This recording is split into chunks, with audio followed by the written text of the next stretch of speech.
കഴിഞ്ഞ വീഡിയോയിൽ നമ്മൾ മനസ്സിലാക്കിയത് നമ്മുടെ ചിന്തകളെയും പ്രവൃത്തികളെയും പഠിച്ചും വിലയിരുത്തിയും ശേഷം വിനയാന്വിതനായും കരുണയോടെയും സ്നേഹത്തോടെയും സഹജീവികളോട് ഇടപഴകാനുള്ള അവസരമാണ് ഈ ജീവിതം. അഥവാ ആത്മപരിശോധനയിലൂടെ തെറ്റുകൾ തിരുത്തി അതിലൂടെ ശാന്തിയും സമാധാനവും നേടാനാകും എന്നാണ്. ഈ വീഡിയോയിൽ കോപവും മാനസിക സമ്മർദ്ദവും ഒരു വ്യക്തിയെ ജനനമരണ ചക്രത്തിലെ ഊരാക്കുടുക്കിൽ എങ്ങനെ തളച്ചിടുന്നു എന്ന് നോക്കാം. നമുക്ക് പുസ്തകത്തിലേക്ക് പോകാം. കോപനിയന്ത്രണമെന്നത് ഈ ജീവിതത്തിൽ തന്നെ നമുക്ക് പഠിക്കേണ്ട ഏറ്റവും പ്രധാനപ്പെട്ട കഴിവുകളിലൊന്നാണ്. കാരണം നിയന്ത്രിക്കാത്ത കോപവും അക്രമവും വീണ്ടും വീണ്ടും നമ്മുടെ ജീവിതത്തിൽ ആവർത്തിക്കപ്പെടാൻ സാധ്യതയുണ്ട്. ഇനി പറയുന്ന സംഭവകഥ ഞാൻ ഭാവി ജീവിത സാധ്യതകളെക്കുറിച്ചുള്ള രീതികൾ ഉപയോഗിക്കാൻ തുടങ്ങുന്നതിന് മുമ്പ് ചികിത്സ നൽകിയ ഒരു രോഗിയുടേതാണ്. ഭാവിയിൽ എന്ത് സംഭവിക്കാനാണ് സാധ്യതയെന്ന് അദ്ദേഹം മുൻകൂട്ടി കണ്ടിരുന്നെങ്കിൽ ചികിത്സ കൂടുതൽ വേഗത്തിൽ നടന്നേനെ. ജോർജ് എന്നൊരു വ്യക്തി സ്വന്തം ആരോഗ്യത്തെ തന്നെ നശിപ്പിക്കുന്ന രീതിയിൽ ജീവിക്കുകയായിരുന്നു. ഹൃദയാഘാതവും ഉയർന്ന രക്തസമ്മർദ്ദവും ഉണ്ടായിരുന്നിട്ടും അദ്ദേഹം അമിതഭാരമുള്ളവനായിരുന്നു. നിരന്തരം പുകവലിച്ചു, വിശ്രമമെടുക്കാതെ അധികമായി ജോലി ചെയ്തു. അവധി ദിവസങ്ങൾ അവസാന നിമിഷത്തിൽ റദ്ദാക്കും. മരുന്നുകൾ കഴിക്കാൻ മറന്നുപോകുകയോ മറന്നുപോയവ ഒരുമിച്ച് അധികമായി കഴിക്കുകയോ ചെയ്യുന്നതും പതിവായിരുന്നു. ഇതിനകം ഒരു ഗുരുതര ഹൃദയാഘാതം അനുഭവിച്ചിട്ടുള്ള അദ്ദേഹത്തിന് വീണ്ടും അത് സംഭവിക്കാനുള്ള സാധ്യത വളരെ കൂടുതലായിരുന്നു. അദ്ദേഹത്തിന്റെ കാർഡിയോളജിസ്റ്റ് ബാർബറ ട്രേസി സ്ട്രെസ് മാനേജ്മെന്റിനായി എന്നെ കാണാൻ ശുപാർശ ചെയ്തു. അദ്ദേഹം വളരെ സങ്കീർണമായ വ്യക്തിയാണ്, പെട്ടെന്ന് കോപം കൊണ്ട് പൊട്ടിത്തെറിക്കാൻ സാധ്യതയുണ്ട് എന്ന് ഡോക്ടർ മുന്നറിയിപ്പ് നൽകിയിരുന്നു. ഒരു ദിവസം അദ്ദേഹം ഭാര്യയോടൊപ്പം എന്റെ ക്ലിനിക്കിലെത്തി. ഭാര്യയുടെ കണ്ണുകളിൽ ആശങ്കയും സഹായത്തിനായുള്ള പ്രാർത്ഥനയും നിറഞ്ഞിരുന്നു. കുറച്ചു സമയം കഴിഞ്ഞ് ഭാര്യ പുറത്തേക്ക് പോയി. ഞങ്ങൾ രണ്ടുപേരും മാത്രം സംസാരിക്കാൻ തുടങ്ങി. ജോർജ് ശക്തമായ ശരീരവും ഭാവവുമുള്ള ആളായിരുന്നു. എന്നാൽ മുഖത്ത് അമിതസമ്മർദ്ദത്തിന്റെ അടയാളങ്ങൾ വ്യക്തമായിരുന്നു. അദ്ദേഹം പ്രായം 60 സമീപമെന്ന് തോന്നിയെങ്കിലും യാഥാർത്ഥ്യത്തിൽ 52 അദ്ദേഹം എന്നോട് ചോദിച്ചു, നിങ്ങൾ മുൻ ജന്മങ്ങളെക്കുറിച്ച് പറയുന്ന ഡോക്ടറാണോ? ഞാൻ ശാന്തമായി മറുപടി നൽകി, അതെ. എനിക്കതൊന്നും വിശ്വാസമില്ല, അദ്ദേഹം പറഞ്ഞു. പലർക്കും വിശ്വാസമില്ല, ഞാൻ ചിരിച്ചു. എങ്കിലും മറ്റൊരു ഹൃദയാഘാതം ഒഴിവാക്കാൻ എന്തെങ്കിലും സഹായിക്കുമെങ്കിൽ എന്തിനും തയ്യാറാണെന്ന് അദ്ദേഹം പറഞ്ഞു. വാസ്തവത്തിൽ മുൻപ് അദ്ദേഹത്തിന് മരണത്തിനടുത്ത അനുഭവമുണ്ടായിട്ടുണ്ട്. ഹൃദയാഘാത സമയത്ത് തന്റെ ശരീരത്തിന് പുറത്തേക്കുയർന്ന് നീലമേഘത്തിനൊപ്പം നീങ്ങുന്നതുപോലെയൊരു അനുഭവം അദ്ദേഹത്തിനുണ്ടായിരുന്നു എന്ന് അദ്ദേഹം പങ്കുവച്ചു. ഒരു നീലപ്രകാശത്തിലേക്ക് ആകർഷിക്കപ്പെടുന്നു എന്ന് തോന്നി. അതിനിടയിൽ എല്ലാം ശരിയാകുമെന്നൊരു സമാധാനകരമായ ചിന്ത അദ്ദേഹത്തെ ശാന്തനാക്കി. മേഘം പോലെ ഒഴുകി നടക്കുമ്പോൾ ഏറെ ഭയപ്പെട്ടിരിക്കുന്ന ഭാര്യയെയും കുട്ടികളെയും അദ്ദേഹം അപ്പോൾ കാണുന്നുണ്ടായിരുന്നു. അവരെ സമാധാനിപ്പിക്കാൻ ശ്രമിച്ചു, പക്ഷേ അത് സാധിച്ചില്ല. ജോർജ് തുടർന്നു, അതിനുശേഷം എന്റെ ശരീരത്തിലേക്ക് നോക്കിയപ്പോൾ അവരെന്നിലൊരു ശ്രദ്ധയും ചെലുത്തുന്നില്ലെന്ന് കാണാൻ കഴിഞ്ഞു. എന്റെ മരണത്തിനു ശേഷമുള്ളതുപോലെയായിരുന്നു അത്. ഈ അനുഭവം ഉള്ളതുകൊണ്ടാണ് അദ്ദേഹം ചികിത്സയ്ക്ക് തയ്യാറായത്. അദ്ദേഹത്തിന്റെ ജോലി വലിയ സമ്മർദ്ദമുള്ളതായിരുന്നു. എല്ലാ കാര്യങ്ങളും സ്വയം നിയന്ത്രിക്കണമെന്ന ചിന്ത അദ്ദേഹത്തെ അലട്ടിയിരുന്നു. ജോർജ് പറഞ്ഞു, എനിക്ക് കൺസ്ട്രക്ഷൻ ബിസിനസ്സാണ്. പ്രധാനമായും ഓഫീസ് ബിൽഡിംഗ്, ഫാക്ടറി ബിൽഡിംഗ് എന്നിവ ചെയ്യുന്നു. പല സ്ഥലത്തും പ്രോജക്റ്റുകളുണ്ട്. ഞാൻ എല്ലാ സ്ഥലങ്ങളും വ്യക്തിപരമായി മേൽനോട്ടം വഹിക്കുന്നില്ലെങ്കിൽ ആരെങ്കിലും കുഴപ്പത്തിലാക്കുമെന്ന് ഉറപ്പാണ്. ഞാൻ ചോദിച്ചു, ജോലിക്കാരാരെങ്കിലും തെറ്റു ചെയ്താൽ എന്താണ് നിങ്ങൾ ചെയ്യുന്നത്? അദ്ദേഹത്തിന്റെ കണ്ണുകൾ തീപ്പൊരി പോലെ തെളിഞ്ഞു. എനിക്ക് ഭയങ്കര കോപം വരും. അദ്ദേഹത്തിന്റെ കോപം തന്നെ അദ്ദേഹത്തിന്റെ ആരോഗ്യത്തിന് വലിയ അപകടമാണെന്ന് വ്യക്തമായിരുന്നു. കോപം വന്നാൽ ഞാൻ നിയന്ത്രണം നഷ്ടപ്പെടും, നിലവിളിക്കും, ഹൃദയം പൊട്ടിത്തെറിക്കുമെന്ന് തോന്നും. ചിലപ്പോൾ ആരെയെങ്കിലും അടിക്കണമെന്ന് പോലും തോന്നും, അദ്ദേഹം പറഞ്ഞു. ജോലിസ്ഥലത്ത് മാത്രമല്ല, കുടുംബത്തോടും അതേ രീതിയാണെന്ന് അദ്ദേഹം സമ്മതിച്ചു. വീട്ടിലെല്ലാവർക്കും അദ്ദേഹത്തെ പേടിയായിരുന്നു. ഞാൻ ശരിക്കും അടിക്കാറില്ല, പക്ഷേ ഒരു ദിവസം നിയന്ത്രണം നഷ്ടപ്പെട്ടാൽ എന്ത് സംഭവിക്കും എന്ന് പേടിയുണ്ട്, അദ്ദേഹം പറഞ്ഞു. ഞാൻ ശാന്തമായി പറഞ്ഞു, നമുക്കീ കോപത്തിന്റെ ഉറവിടം കണ്ടെത്താം. അദ്ദേഹം തന്റെ അച്ഛനെക്കുറിച്ച് പറഞ്ഞു. അച്ഛനും കോപിയായിരുന്നുവെന്നും മദ്യപാനശീലമുണ്ടായിരുന്നുവെന്നും. അതൊരു കാരണമായിരിക്കാം, ഞാൻ പറഞ്ഞു. പക്ഷേ ഇതിനു പിന്നിൽ കൂടുതൽ കാര്യങ്ങളുണ്ടാകാം. മുൻജന്മവുമായി ബന്ധപ്പെട്ടതോ? അദ്ദേഹം ചോദിച്ചു. അത് സാധ്യമാണ്, ഞാൻ മറുപടി നൽകി. ചികിത്സയുടെ ഭാഗമായി മുൻജന്മ ഓർമ്മകളിലേക്ക് നയിക്കുന്ന രീതികൾ സഹായകരമാകാമെന്ന് ഞാൻ വിശദീകരിച്ചു. അതേസമയം സാധാരണ മാനസിക ചികിത്സയും ഒരു മാർഗമാണെന്ന് പറഞ്ഞു. അദ്ദേഹത്തിന് മുൻപുണ്ടായ മരണാനുഭവം കാരണം ഇത്തരം ചികിത്സ അദ്ദേഹത്തിന് എളുപ്പമാകുമെന്ന് ഞാൻ കരുതുകയായിരുന്നു. അദ്ദേഹം കുറച്ചുനേരം മൗനമായിരുന്നു. നിങ്ങൾ ഹിപ്നോസിസ് ഉപയോഗിക്കുമല്ലോ? അദ്ദേഹം ചോദിച്ചു. അതെ, ഞാൻ പറഞ്ഞു. അപ്പോൾ എനിക്ക് അസ്വസ്ഥത തോന്നിയാൽ എങ്ങനെ നിർത്തും? നിങ്ങൾ തന്നെ എന്നെ അറിയിക്കും, ഞാൻ പറഞ്ഞു. അദ്ദേഹം അല്പം ചിരിച്ചു. ശരി, നമുക്ക് ശ്രമിക്കാം. ഇങ്ങനെ അദ്ദേഹത്തിന്റെ ആത്മീയ ചികിത്സയുടെയും മാറ്റത്തിന്റെ യാത്ര ആരംഭിച്ചു. മനുഷ്യന്റെ അബോധ മനസ്സിന് സാധാരണ യുക്തിയുടെയും സമയസ്ഥല പരിധികളുടെയും നിയന്ത്രണമില്ലെന്ന് പല മനഃശാസ്ത്രജ്ഞരും വിശ്വസിക്കുന്നു. അത് നമ്മുടെ ജീവിതത്തിലെ എല്ലാ അനുഭവങ്ങളും ഓർമ്മകളും സംഭരിച്ചിരിക്കുന്നു. ചിലപ്പോൾ അത് സാധാരണ ചിന്തകളേക്കാൾ ഏറെ ആഴത്തിലുള്ള ജ്ഞാനത്തെയും ബോധത്തെയും സ്പർശിക്കാൻ കഴിയും. ഹിപ്നോസിസ് എന്ന രീതിയിലൂടെ ഈ അബോധ മനസ്സിലേക്ക് കേന്ദ്രീകൃതമായി പ്രവേശിക്കാൻ സാധിക്കുകയും അതിലൂടെ ചികിത്സയും മാറ്റവും ഉണ്ടാകുകയും ചെയ്യുന്നു. ഹിപ്നോസിസ് എന്നത് ഉറക്കമല്ല. ആ അവസ്ഥയിൽ ഒരാൾ ബോധം നഷ്ടപ്പെടുന്നില്ല. മറിച്ച് ബോധമനസ്സ് അനുഭവങ്ങളെ നിരീക്ഷിക്കുകയും മനസ്സിലാക്കുകയും ചെയ്യുന്നു. ഒരാൾക്ക് എന്തു പറയണമെന്ന് നിയന്ത്രിക്കാൻ സാധിക്കും. ഹിപ്നോസിസ് ഒരിക്കലും സത്യം പുറത്തെടുക്കാനുള്ള ഒരു ടൂളല്ല. ഒരാൾ തന്റെ ഇച്ഛയ്ക്ക് വിരുദ്ധമായി ഒന്നും പറയുകയോ ചെയ്യുകയോ ചെയ്യില്ല. ഇത് വളരെ ബുദ്ധിമുട്ടുള്ള ഒരവസ്ഥയാണെന്ന് തോന്നാം. എന്നാൽ നമ്മിൽ ഓരോരുത്തരും ദിവസേന സ്വാഭാവികമായി ഈ അവസ്ഥ അനുഭവിക്കുന്നു. ഉറക്കത്തിലേക്ക് പോകുന്നതിനു മുമ്പുള്ള അവസ്ഥയിൽ ചിന്തയും സ്വപ്നവും തമ്മിലുള്ള ആ ഇടനിലയിൽ അബോധമനസ്സിന്റെ പ്രവർത്തനം കൂടുതൽ സജീവമാകുന്നു. ഈ അവസ്ഥയെ ചിലർ ഹിപ്നഗോഗിക് അവസ്ഥ എന്ന് വിളിക്കുന്നു. ഹിപ്നോസിസിനിടെയെ ചികിത്സകന്റെ ശബ്ദം കേട്ട് ശ്രദ്ധ കേന്ദ്രീകരിക്കുന്നത് മനസ്സിനെ കൂടുതൽ ശാന്തമാക്കുകയും ആഴത്തിലുള്ള വിശ്രമത്തിലേക്കും ആത്മപരിശോധനയിലേക്കും നയിക്കുകയും ചെയ്യുന്നു. ഈ പ്രക്രിയ സുരക്ഷിതമാണ്. ഒരാളും ഹിപ്നോസിസ് അവസ്ഥയിൽ കുടുങ്ങിയിട്ടില്ല. ആവശ്യമായപ്പോൾ ഒരാൾക്ക് എപ്പോൾ വേണമെങ്കിലും ഈ അവസ്ഥയിൽ നിന്ന് പുറത്തുവരാം. നൈതികതയ്ക്കും വ്യക്തിപരമായ മൂല്യങ്ങൾക്കും വിരുദ്ധമായി ഒരാളെ നിർബന്ധിക്കാൻ സാധിക്കില്ല. ഈ അവസ്ഥയിൽ ഒരാൾ തന്റെ ഓർമ്മകളിലേക്കോ ബാല്യത്തിലേക്കോ മുൻ ജീവിതങ്ങളിലേക്കോ ശ്രദ്ധ കേന്ദ്രീകരിക്കുമ്പോഴും ഇപ്പോഴത്തെ ബോധം നിലനിൽക്കും. ചികിത്സകന്റെ ചോദ്യങ്ങൾക്ക് മറുപടി നൽകാനും ഇപ്പോഴത്തെ ഭാഷയിൽ സംസാരിക്കാനും അനുഭവിക്കുന്ന സ്ഥലങ്ങളെയും സംഭവങ്ങളെയും തിരിച്ചറിയാനും സാധിക്കും. ചിലപ്പോൾ സംഭവിക്കുന്ന കാലഘട്ടം മനസ്സിൽ വ്യക്തമായി പ്രത്യക്ഷപ്പെടും. ഇതിനാൽ ഒരാൾ മുൻജന്മ അനുഭവങ്ങളെ ഇപ്പോഴത്തെ ജീവിതവുമായി ബന്ധപ്പെടുത്തി മനസ്സിലാക്കാൻ കഴിയും. ഉദാഹരണത്തിന്, ഒരു മുൻജന്മത്തിലെ യുദ്ധകാല അനുഭവം ഓർമ്മയിൽ വന്നാൽ ഇപ്പോഴത്തെ ബോധം അത് നിരീക്ഷിക്കുകയും താരതമ്യം ചെയ്യുകയും ചെയ്യും. ഒരാൾ ആ സംഭവത്തിന്റെ ഭാഗമായിരിക്കുമ്പോഴും അതിന് നിരീക്ഷിക്കുന്ന ഒരാളായും തുടരുന്നു. ഹിപ്നോസിസ് അബോധ മനസ്സിലേക്ക് പ്രവേശിക്കാൻ സഹായിക്കുന്ന ഒരു വാതില് പോലെയാണ്. അതിലൂടെ ചികിത്സയ്ക്കുള്ള വലിയ സാധ്യതകൾ തുറക്കപ്പെടുന്നു. വേറൊരർത്ഥത്തിൽ പറഞ്ഞാൽ അതൊരു രോഗിയെ ഒരത്ഭുതകരമായ ചികിത്സാ വനത്തിലേക്ക് നയിക്കുന്നതുപോലെയാണ്. എന്നാൽ ആ വനത്തിലെ ഫലങ്ങൾ കണ്ടെത്തി ഉപയോഗിക്കുന്നത് റിഗ്രഷൻ തെറാപ്പി എന്ന പ്രക്രിയയാണ്. റിഗ്രഷൻ തെറാപ്പി എന്നത് മനസ്സിനെ പഴയ ഓർമ്മകളിലേക്കോ സംഭവങ്ങളിലേക്കോ തിരികെ കൊണ്ടുപോകുന്ന ഒരു ചികിത്സാരീതിയാണ്. ഇതിലൂടെ ഇപ്പോഴത്തെ ജീവിതത്തെ ബാധിക്കുന്ന പഴയ മാനസിക മുറിവുകളെ കണ്ടെത്താൻ കഴിയും. പലപ്പോഴും രോഗിയുടെ പ്രശ്നങ്ങളുടെ അടിസ്ഥാനം ഈ പഴയ അനുഭവങ്ങളിലാണ്.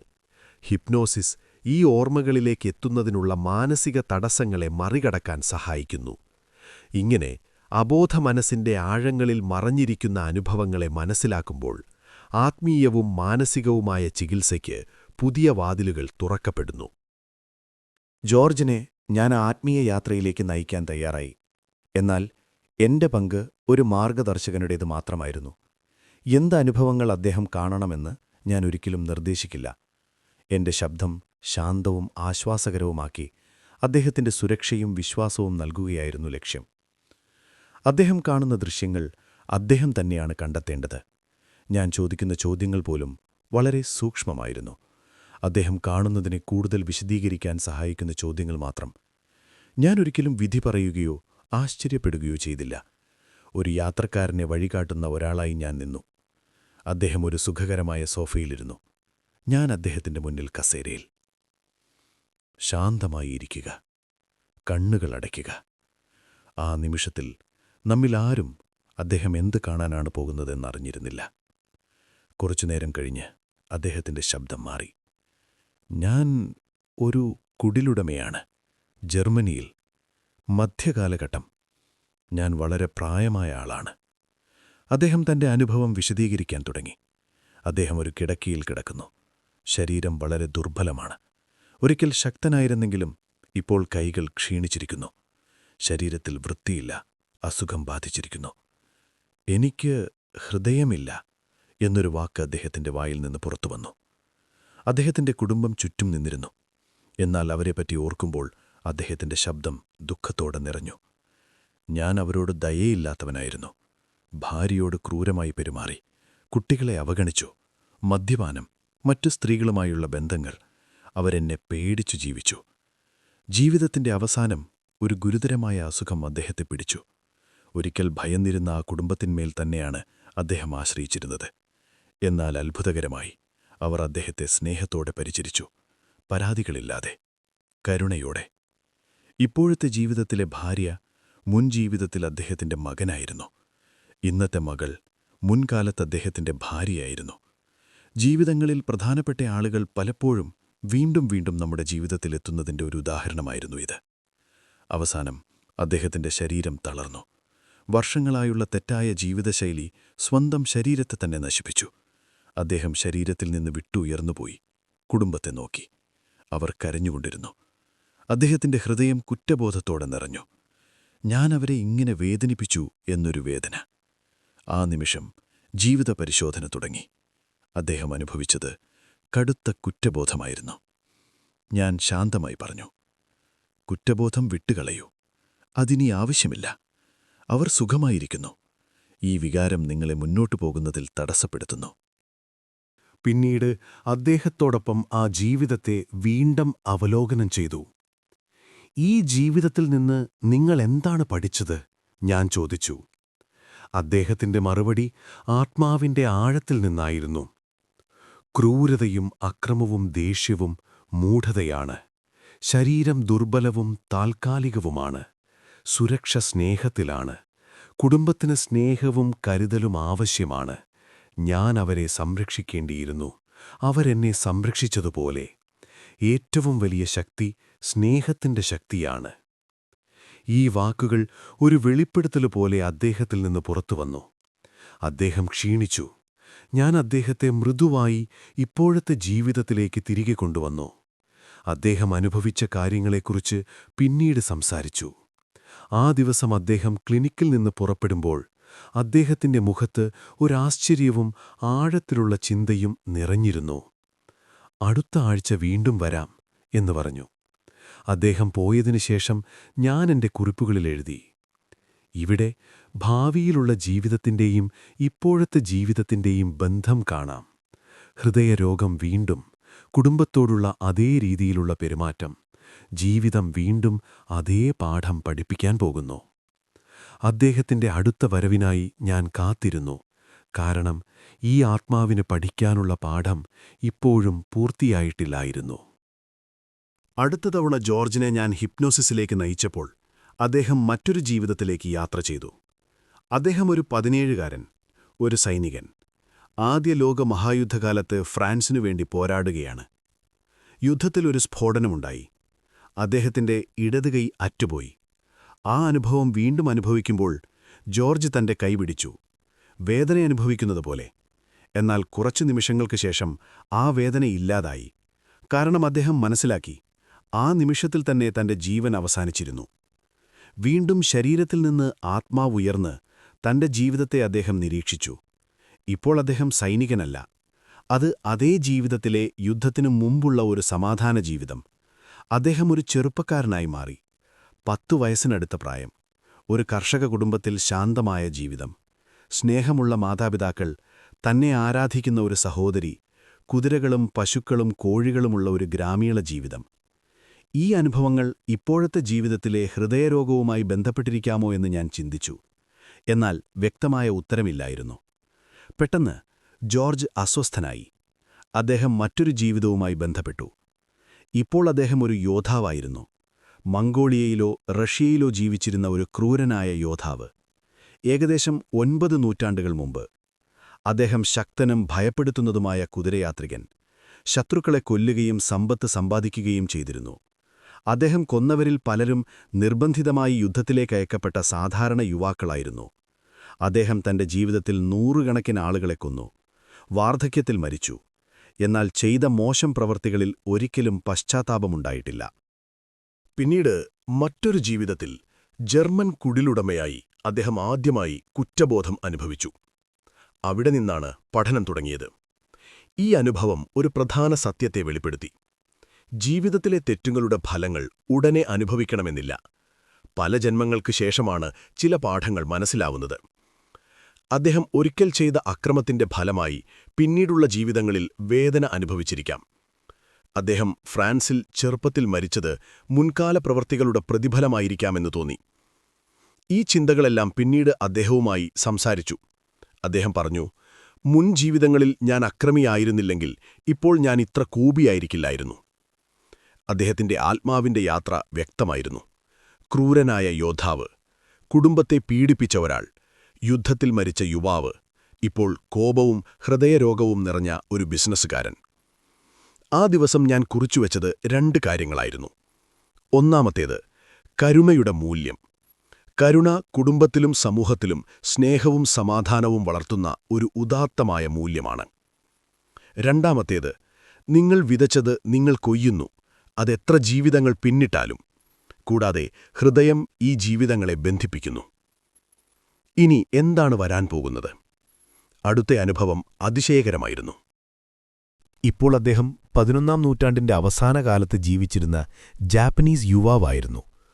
30നോടടുത്ത വളരെ മെലിഞ്ഞ ക്ഷീണിച്ച ശരീരമുള്ള യുവാവ്. ഒറ്റപ്പെട്ട ജീവിതം. അദ്ദേഹത്തിന് വേറെയൊരു യുവാവിനോട് ഇഷ്ടം തോന്നി. രണ്ടുപേരും മദ്യപിക്കുന്ന സമയത്ത് ജോർജ് യുവാവിനോട് അപമര്യാദയായി പെരുമാറി. ആ യുവാവിന് അത്യന്തം അപമാനം തോന്നി. ഒരു ദിവസം അവൻ ആയുധവുമായി എത്തി ജോർജിനെ കുത്തിക്കൊന്നു. ജോർജിന്റെ ആത്മാവ് വീണ്ടും ശരീരം വിട്ടു. ആത്മപരിശോധനയിൽ ഈ ജീവിതത്തിലെ പാഠങ്ങൾ വ്യക്തമായി. കോപം, ദ്വേഷം, ആകസ്മിക തീരുമാനങ്ങൾ, മദ്യത്തിന്റെ ദോഷം എല്ലാം. അദ്ദേഹം തിരിച്ചറിഞ്ഞത്, എനിക്ക് ക്ഷമയും സഹനവും വേണമായിരുന്നു. മറ്റൊരാളുടെ സ്വാതന്ത്ര്യം ബഹുമാനിക്കേണ്ടിയിരുന്നു. ഇവിടെ മറ്റൊരു സൂക്ഷ്മബന്ധവുമുണ്ടായിരുന്നു: ശരീരഭാരം. ഇപ്പോഴത്തെ ജീവിതത്തിൽ ജോർജ് അമിതഭാരമുള്ളവനായിരുന്നു. ചിലപ്പോൾ പഴയ വേദനകളിൽ നിന്ന് സ്വയം സംരക്ഷിക്കാൻ മനുഷ്യർ അന്യമായ രീതികൾ സ്വീകരിക്കുന്നു. പൂർവജന്മത്തിലെ മെലിഞ്ഞ ക്ഷീണിച്ച ശരീരം അക്രമത്തെ എതിരിടാൻ പറ്റിയിരുന്നില്ല. ഈ ജീവിതത്തിലെ ശരീരഭാരം പഴയ അനുഭവങ്ങളുമായി ബന്ധപ്പെട്ട് കാണാമെന്ന് തോന്നി. അദ്ദേഹം ഇത് മനസ്സിലാക്കിയപ്പോൾ തന്റെ ജീവിതശൈലി മാറ്റാൻ തുടങ്ങി. ഈ അനുഭവങ്ങൾ അദ്ദേഹത്തെ ആഴത്തിൽ സ്പർശിച്ചു. അദ്ദേഹം ആശ്ചര്യപ്പെട്ടു, അതോടൊപ്പം പ്രചോദിതനായി. അദ്ദേഹത്തിന്റെ ആത്മാവിന്റെ യാത്ര ഇപ്പോഴും തുടരുകയാണ്. പഠനം ഇപ്പോഴും പൂർത്തിയായിട്ടില്ല. ഒരു വർഷങ്ങൾക്ക് മുമ്പ് എന്റെ ഒരു രോഗി ആഴത്തിലുള്ള ഹിപ്നോസിസ് അവസ്ഥയിൽ പ്രവേശിച്ചപ്പോൾ അവൾ തന്റെ മുൻ ജന്മങ്ങളിൽ നിന്നുള്ള പാഠങ്ങൾ ഓർത്തെടുത്തിരുന്നു. ആ സമയത്ത് അവൾ ഒരു ഉയർന്ന ആത്മീയ നിലയിൽ നിന്നുള്ള സന്ദേശങ്ങൾ പങ്കുവച്ചു. അതുപോലെ തന്നെ ജോർജ് കൂടുതൽ ആഴത്തിലുള്ള അവസ്ഥയിലെത്തിയപ്പോൾ ഞാൻ ശാന്തമായി ചോദിച്ചു, ഇനിയും എന്തെങ്കിലുമുണ്ടോ? നിങ്ങൾക്കായി ഏതെങ്കിലും സന്ദേശങ്ങളോ ജ്ഞാനമോ ലഭിക്കുന്നുണ്ടോ? അദ്ദേഹം പറയുന്ന ഓരോ വാക്കും ഞാൻ കുറിച്ചെടുത്തു. അദ്ദേഹം പറഞ്ഞു, ഭൂമിയിലെ ജീവിതം ഒരു സമ്മാനമാണ്. ഇത് സ്നേഹം എങ്ങനെ പ്രകടമാകുന്നു എന്ന് പഠിക്കാനുള്ള ഒരു വിദ്യാലയമാണ്. ഇവിടെ ശരീരവും വികാരങ്ങളുമുള്ളതിനാൽ സ്നേഹം പ്രവർത്തനത്തിലൂടെ അനുഭവിക്കാം. പക്ഷേ ഈ ജീവിതം വെറും കഠിനപഠനമല്ല, ഇതിന് സന്തോഷത്തിനുള്ള ഇടങ്ങളുമുണ്ട്. മനുഷ്യൻ തന്റെ ഇന്ദ്രിയങ്ങളുപയോഗിച്ച് ഈ ലോകത്തിന്റെ സൗന്ദര്യം അനുഭവിക്കണം, ജീവിതം ആസ്വദിക്കണം, എന്നാൽ മറ്റുള്ളവർക്കും പ്രകൃതിക്കും ദോഷം ചെയ്യാതെ. അദ്ദേഹം പോയതിനുശേഷം ഞാൻ കുറിച്ചു, ഈ സന്ദേശങ്ങൾ അദ്ദേഹത്തിന് വളരെ പ്രധാനമാണ്. കാരണം ഇപ്പോഴത്തെ ജീവിതത്തിൽ അദ്ദേഹം സന്തോഷിക്കാൻ അറിയുന്നില്ല. ഈ ജീവിതം വെറും ജോലിയോ ഉത്തരവാദിത്തങ്ങളോ മാത്രമല്ല, കരുണയോടെ ജീവിക്കുകയും ജീവിതം ആസ്വദിക്കുകയും ചെയ്യുക എന്നതാണ് പാഠം. അടുത്ത സെഷനിൽ ജോർജ് അതിശയകരമായ ഒരു സ്വപ്നത്തെക്കുറിച്ച് പറഞ്ഞു. അദ്ദേഹത്തിന്റെ സംശയങ്ങൾ എല്ലാം മാറിയിരുന്നു. അദ്ദേഹം ഉത്സാഹത്തോടെ സംസാരിച്ചു. സ്വപ്നത്തിൽ ഒരാത്മീയ സാന്നിധ്യം അദ്ദേഹത്തെ സന്ദർശിച്ചു. നീലപ്രകാശത്തിൽ മുങ്ങിയ ഒരു ദൈവിക രൂപം. അത് അദ്ദേഹത്തോട് പറഞ്ഞു, സ്വയം കൂടുതൽ സ്നേഹിക്കുക. മനുഷ്യർ തമ്മിൽ പരസ്പരം കരുതൽ ആവശ്യമാണ്. മറ്റുള്ളവരെ വേദനിപ്പിക്കരുത്. അദ്ദേഹം പറഞ്ഞു, തനിക്ക് ചില നിർദ്ദേശങ്ങൾ ലഭിച്ചു. അവ വ്യക്തിപരമായതായിരുന്നു, പക്ഷേ മനുഷ്യരാശിക്ക് പ്രാധാന്യമുള്ളതുമായിരുന്നു. കോപത്തോടെ പ്രതികരിക്കുന്നതിനു പകരം തന്റെ ചിന്തകളും വികാരങ്ങളും വ്യക്തമായി പങ്കുവെക്കണം. കൂടുതൽ മൃദുവായും കരുണയോടെയും ജീവിക്കണം എന്നിങ്ങനെയായിരുന്നു ആ നിർദ്ദേശങ്ങൾ. അദ്ദേഹം പറഞ്ഞ മറ്റൊരു കാര്യം ആത്മീയ ലോകത്തും പല നിലകളുണ്ട് എന്നതാണ്. അവിടെ ഉയർന്ന ബോധാവസ്ഥകളുണ്ട്. എന്നാൽ പ്രധാനപ്പെട്ടത് ആത്മീയ പുരോഗതിയാണ്. അടുത്ത ഹിപ്നോസിസ് സെഷനിൽ മറ്റൊരു ജീവിതം തെളിഞ്ഞു. ഈ തവണ അദ്ദേഹം 18-ാം നൂറ്റാണ്ടിലെ ഒരു അടിമസ്ത്രീയായി ജീവിച്ചിരുന്നതായി അനുഭവിച്ചു.